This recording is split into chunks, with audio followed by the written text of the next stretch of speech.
Hey there friends, welcome back to my channel. If it's your first time here, my name is Courtney and I do a ton of food related content, grocery hauls, cooking videos, all that kind of stuff. And if you're into fun, new, easy recipes that your family will love and fun grocery hauls, then I am definitely your girl. Make sure you smash that subscribe button, stick around and check out all my playlists. All right, let's jump right into our meals this week. We had 3 amazing meals.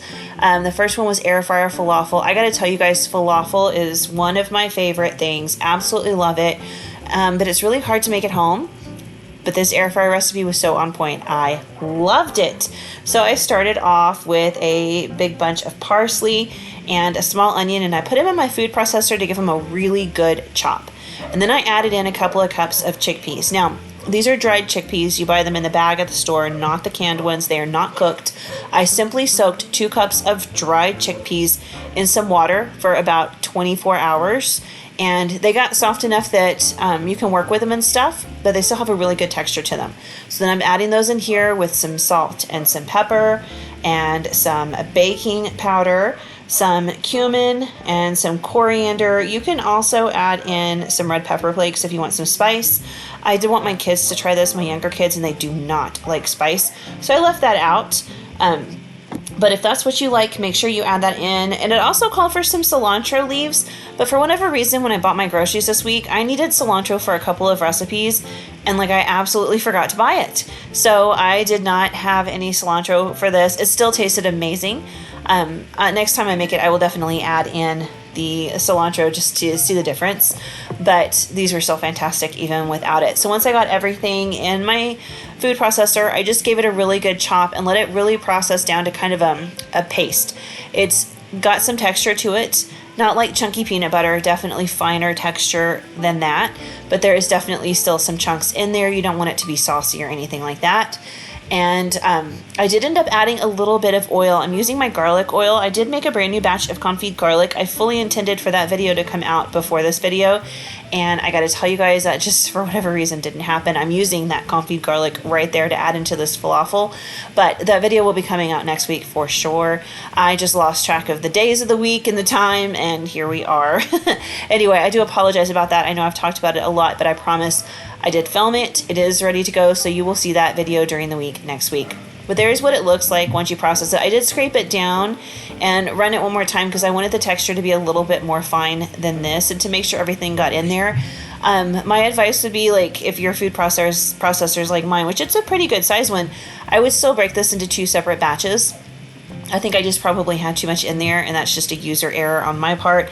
It happens sometimes. I wasn't sure how this was going to process up, so next time I would probably do it in separate batches, but it still worked out fine, and I loved the bit of texture that I got from it.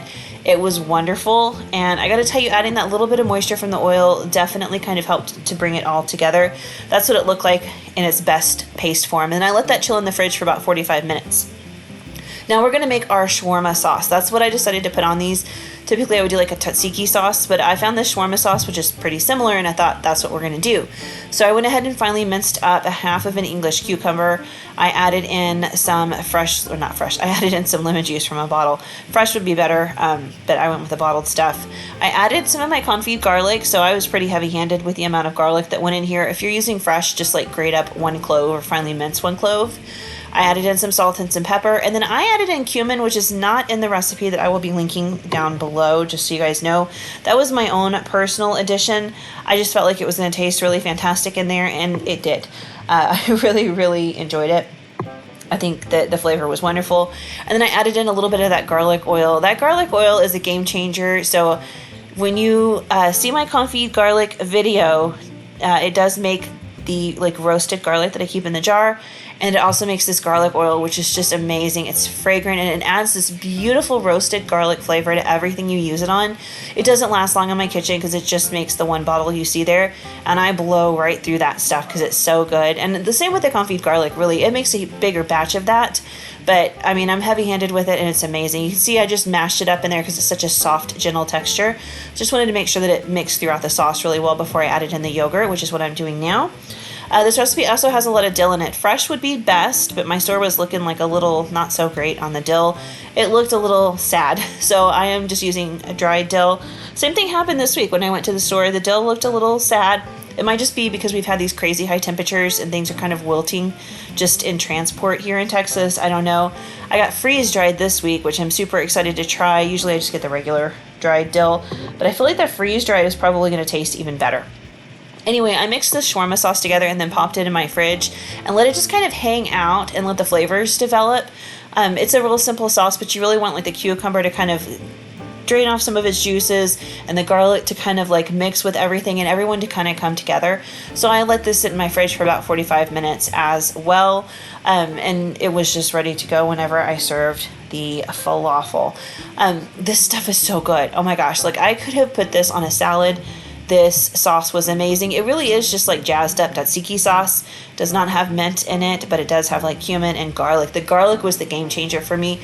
And I think it's because I use that confit garlic and it's like a roasted flavor, so it's not harsh. It really was amazing. All right, so these are the falafels. They do go in the air fryer, which is fantastic because as I did mention, we were having such a harsh heat wave down here in Texas. No one wants to fry anything or turn on their oven when it's 114 degrees outside. So I just got my cookie scoop and I did put my gloves on just because this was a little messy.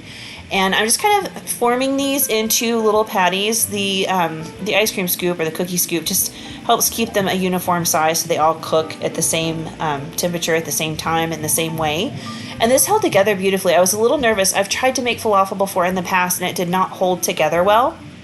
This was amazing. Like I am being delicate with it. You don't want to get rough with it, but it was so perfect. So I did spray my little rack from my air fryer there before I put the falafel on. And then I am going to spray the outside of the falafel, the top of it and everything before I put it in the air fryer. And I just cooked it according to the recipe directions, which I will link down below so you guys can make this at home. This was so much like the fun, crispy, delicious falafel you get in the mall at like the little stand. Oh my gosh, it was so good. I served it on some pita bread with lettuce and tomato and that sauce I made, and a little pickled red onion. Oh wow, this was a game changer. We're going to be making that again. My whole family loved it. It was amazing. All right, blackened chicken tacos with pineapple salsa. So I got to say the pineapple salsa was definitely the star of this dish.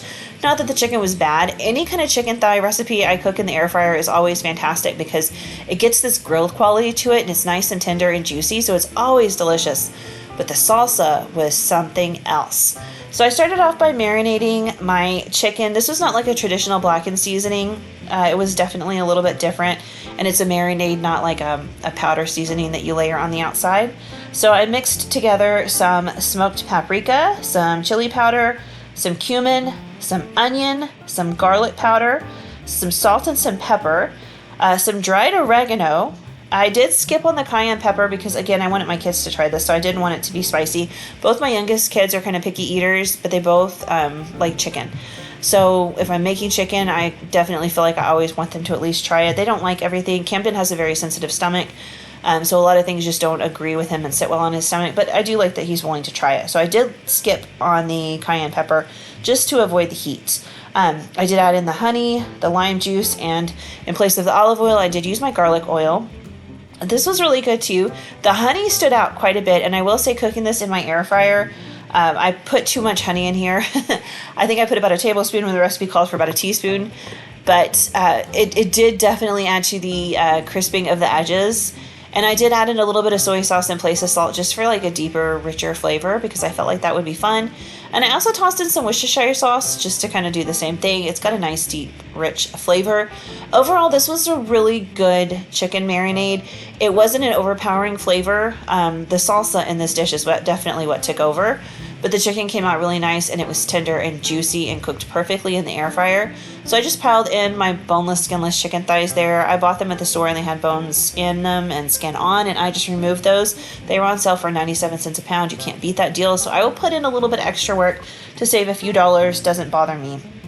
But I just popped these in a bag, and then I kind of massaged the marinade into the chicken, just trying to make sure that every square inch gets covered. I always miss some though. It's probably because I use these tiny bags. I should probably use a little bit of a bigger bag so they can spread out a little more. But overall, this was really, really good. We enjoyed it a lot. And like I said, air fryer chicken, really, you just cannot go wrong with that. So while this was hanging out in the fridge, marinating, I did go ahead and get started on the pineapple salsa. So I bought a pineapple on grocery day the other day. I had actually already chopped it up and we had been eating on it. I just had enough left to make the salsa.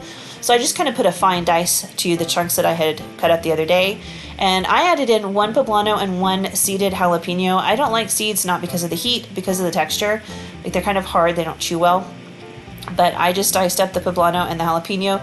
My husband and I both, we just adore the flavor of peppers, but we're not always dying for like a ton of heat. So I love to mix up poblano with my jalapeno because it gives me that pepper flavor without it being like super hot. And then I added in half of an onion because my onion was on the big side and I didn't want to overpower it. Mixed this all together and I added in a little bit of salt and pepper and some lime juice. And that was it. The freshness of this is incredible paired with that chicken that has like a much deeper, warmer flavor to it. The salsa was so light and that pineapple was perfect. It was so sweet and juicy. And each bite really just kind of exploded in your mouth as you were eating it. I would definitely make this again. I think this would be even better on fish. Like, the whole time I was eating it, I just kept thinking this would be fantastic on some salmon. So I may try that in the near future. Oh, I did add a little bit of dried cilantro because I didn't have any fresh. Again, I don't know why I didn't get it. I don't know what happened. I thought I had put it on my list. I don't know. Sometimes I do strange things. I had been visiting my family, or my parents and stuff. So when I was grocery shopping, I was kind of in a hurry, and that probably had a lot to do with it. I probably just got a little crazy when I was getting my stuff and just missed a few things. But that's all right. I did love giving this a few minutes to hang out in my fridge because the lime juice kind of like, and the salt forces the juices out of the pineapple and the pepper and the onion. So everybody has a chance to mix and mingle and get to know each other, and the flavors come together beautifully. So now it's time to cook the chicken. There's my air fryer basket. I won't show this for the last recipe because I think you guys get the point now. I just put my chicken on the air fryer basket. I do spray it with nonstick spray. And you can see there was one spot where the chicken was folded that did not get the marinade on it. So I just kind of mopped some marinade on there with the other pieces of chicken just so it had plenty of flavor. But I try to lay these out as flat as I can. I don't really mind if they touch. It's great to have air circulate on every single side and have a little space between them, but sometimes it just doesn't work out. The air fryer tray is just as big as it is, and I need to fit what I need to fit on it. Sometimes I just have to cook things a few minutes longer than the recipe calls for or whatever, but it's not a big deal to me. So I just got these laid out, and I did not spray these with any nonstick spray on the chicken because it had oil in the marinade. But look at that. It looks like it was grilled. I love that. I love it so much. It was tender and juicy, and I made the tacos, and they were fantastic. I do highly recommend this if you're looking for something new and fun for your next Taco Tuesday. So this recipe I actually saw someone else on YouTube make, and they said they had found it on TikTok. So I just followed their links until I found a recipe, and I will list that down below. This is lemon garlic chicken. The chicken was amazing. It was so good. Again, tender and juicy because I cooked it in the air fryer. But this sauce, so the marinade doubles as both a marinade and a sauce. You reserve part of it to pour over the chicken once it's cooked. Wow, this was so good. So I started off with the garlic. I'm using, again, my confit garlic. You can use regular garlic, just don't use as much as I did. I get the garlic is not as strong when you use it when it's roasted like that. It's a much more mild flavor, so you kind of can get a lot heavier with it and get tons of great flavor out of it, and that's what I do. So to it, I did add some of these spicy, the chili garlic crunch stuff. I added some of that because my kids were not going to be eating this one, and I knew that. You can add in sriracha, red pepper flakes, or just skip that altogether. Whatever you and your family like is fine. I'm also going to add in some paprika, onion powder, dried oregano, salt and pepper, and some oil, a lot of oil actually. I'm using my garlic oil because it does have such an amazing flavor, but you can just use like regular olive oil or avocado oil, something that is either going to taste really good with the meal, like olive oil, the flavor of that melds well with chicken, or avocado oil really doesn't have a taste, so it's ideal for something like this because you're going to be using a good chunk of it, so you're going to kind of taste it. I was fighting with the end of my paprika there. I do have another can of it, no worries. But I was trying to get the last little bit out, and mostly I just got it all over the counter, as you guys can see. The only other ingredient that goes in here is some lemon juice. Man, this was good. This was really, really good. The sauce is what did it for me. At the end of the day, once I had mixed everything together and I cooked the chicken was beautiful on its own, but once I poured that sauce over, the honey stands out, get a little bit of the lemon, the garlic comes through nicely. the flavors were just absolutely beautiful. It tasted like the best salad dressing I've ever had in my whole life. That's what it was. That's what it tasted like. I had just poured the most amazing salad dressing on top of the chicken. I would definitely make this again, and I would make that sauce for other things. Like, I think it would be fantastic on vegetables. It was great on chicken, but I think like over some broccoli or over a salad even would be absolutely amazing. It did look like it was a little bit dry to me, so I did add in a little bit of extra oil, more than what the recipe calls for. And I did that after I had divided it. Because once I split this up and I kept like a quarter of it back to pour on the chicken in the end, I thought, man, that really doesn't look like much. So I added in some extra lemon juice and olive oil just to kind of jazz that up. But here in a second, I will divide this, and 3/4 of it are going to go on the chicken, and then 1/4 of it will go back in my fridge, and it's just going to hang out there until the chicken's done cooking, and then you pour it over the top. I actually opted to dice my chicken up when I served it, just because I was serving it with like rice and stuff, and it makes it a little bit easier to eat. You don't have to do that. That's what I did, and then I just drizzled the sauce over the top. I wish that I would have drizzled the sauce on the broccoli that I served with it, because I think that would be amazing. I kind of got some on there while I was eating, and it was so good, but I think it would be fantastic to roast some broccoli with this sauce as well. I love roasted broccoli. I don't know about you guys. I just think the flavor is fantastic. I serve it a lot. I just throw it in the air fryer. I actually own 2 air fryers. I have a Ninja Foodie air fryer that I usually will do like my vegetables and stuff in, and then I have one that looks like a toaster oven, and that's what I do meats and stuff in. That's where this chicken will go once it's done marinating. This did hang out in my fridge for probably about 5 hours, marinating and doing its thing and developing flavors. The marinade on the chicken itself was not overpowering. It was just really nice, and it had a good flavor. I think I would probably add a little bit of extra salt and lemon juice next time I make it, just because I think it could have penetrated the chicken just a little bit more. But it was really good on its own as it was anyway. And you just let this sit and hang out and do its thing. Again, I'm going to massage it into the chicken thighs. Those are my personal favorite for the air fryer, because chicken breasts can tend to dry out very easily in an air fryer. Chicken thighs, the texture is just absolutely perfect when you air fry them. It's like grilling. They get a little crispy on the edges. The fat kind of melts away. They don't dry out. It's just really awesome. And I do mine at 400 degrees, usually between 10 to 20 minutes. It depends on how much chicken I'm cooking. Some nights I cook bigger chicken thighs or more chicken thighs than other nights. Some nights 15 minutes is great, sometimes 20 minutes. I do try to flip it halfway through just so it cooks evenly on both sides. And I always make sure to spray, or I always try to make sure to spray my grate before I cook. Every once in a while I forget, and then remember when I'm trying to pull stuff out that I forgot to spray it because it's stuck. Alright, so the chicken is cooking in the air fryer, and I'm cooking some rice on the stove. We're going to do the last step to this sauce. Like I said, I added a little bit of extra olive oil and lemon juice to it just because it was looking a little like I didn't save enough maybe. So I added a little extra olive oil and lemon juice, and then you add in some Parmesan cheese, and that Parmesan cheese just pairs perfectly with this. It's got this really deep, rich flavor, but it's sweet from the honey. This was one of the best sauces I think I've had in a long time. Next time I would probably add even more garlic than I did, but overall it was good. There's the chicken fresh out of the air fryer. Look at that color on there. I gotta say, I love air fryer chicken. Definitely so delicious. I just went ahead and kind of diced this up, and then I just served it with the rice and the broccoli, and that was dinner. And that does it for this week, guys. I've listed and linked the recipes down below so you can make these at home. I do want to take a minute and thank each of you for joining me here. I appreciate it so, so much. I hope you guys are having a wonderful, fantastic weekend, and I will see you back Tuesday for my grocery haul, and I believe next Friday is when I will have my confit garlic video up, so I will see you guys there.